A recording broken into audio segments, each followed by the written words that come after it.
మహిళా reservation bill ముసుగులో దేశ రాజకీయ చిత్రపటాన్ని మార్చే ప్రయత్నం జరుగుతోందన్నారు ఎల్ఓపి రాహుల్ గాంధీ. బీసీ, దళితులు, మైనార్టీలు, మహిళల పట్ల ఈ బిల్లు క్షమించరాని క్రూరమైన చర్య అని చెప్పారు. ఓబీసీ సోదరుల నుంచి అధికారం లాక్కునే ప్రయత్నమన్నారు. దక్షిణ, ఈశాన్య, చిన్న రాష్ట్రాలను బీజేపీ గౌరవించడం లేదని చెప్పారు Rahul Gandhi.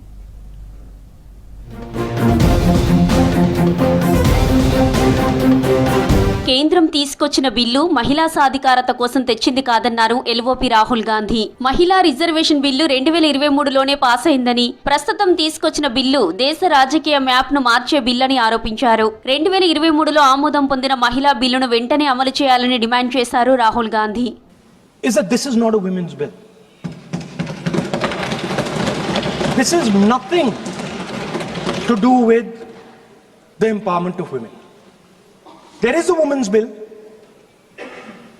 It was passed in 2023 in this house itself.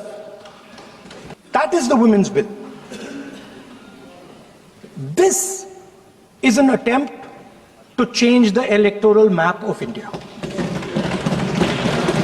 using and hiding behind India's women. దక్షిణాది, ఈశాన్య, చిన్న రాష్ట్రాల రాజ్యాంగ హక్కులు లాక్కుంటే ఊరుకోబోమన్నారు రాహుల్ గాంధీ. కేంద్రంలో శాశ్వతంగా అధికారంలో ఉండేందుకు బీజేపీ కుట్రలు చేస్తోందని ఆరోపించారు. సౌత్, నార్త్, ఈస్ట్, చిన్న రాష్ట్రాలకు అండగా ఉంటామన్నారు Rahul. The South Indian states, you are telling the northeastern states, you are telling small states in India that in order for the BJP to remain in power, this is nothing short of an anti-national act.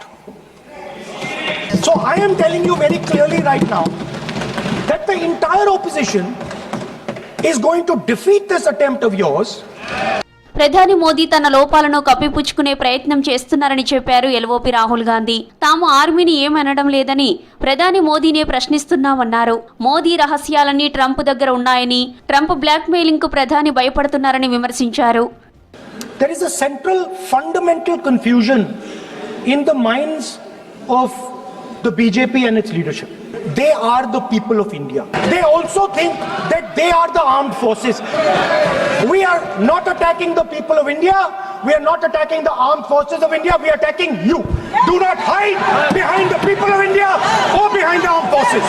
ఇవాళ ప్రజాస్వామ్యం గెలిచిందన్నారు రాహుల్, ప్రియాంక.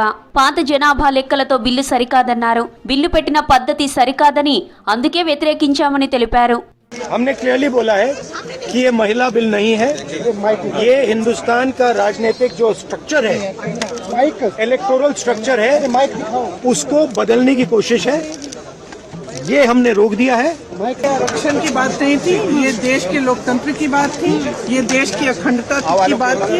हम कभी इससे सहमत नहीं हो सकते कि आप इस महिला आरक्षण को इस तरह से परसीमन से जोड़ें कि वो पुरानी जनगणना पर चले जिसमें ओबीसी शामिल भी नहीं है. तो ये मुमकिन ही नहीं था कि ये बिल पारित हो. और मेरे ख्याल से हमारे देश के लोकतंत्र के लिए, हमारे देश की अखंडता के लिए ये एक बहुत बड़ी जीत है. ఎటువంటి లింకులు లేకుండా మహిళా కోటా బిల్లును తీసుకొస్తే కాంగ్రెస్ ఎప్పుడూ మద్దతిస్తుందన్నారు రాహుల్, ప్రియాంక. డీలిమిటేషన్ లింకుతోనే 131వ రాజ్యాంగ సవరణను వ్యతిరేకించాల్సి వచ్చిందన్నారు.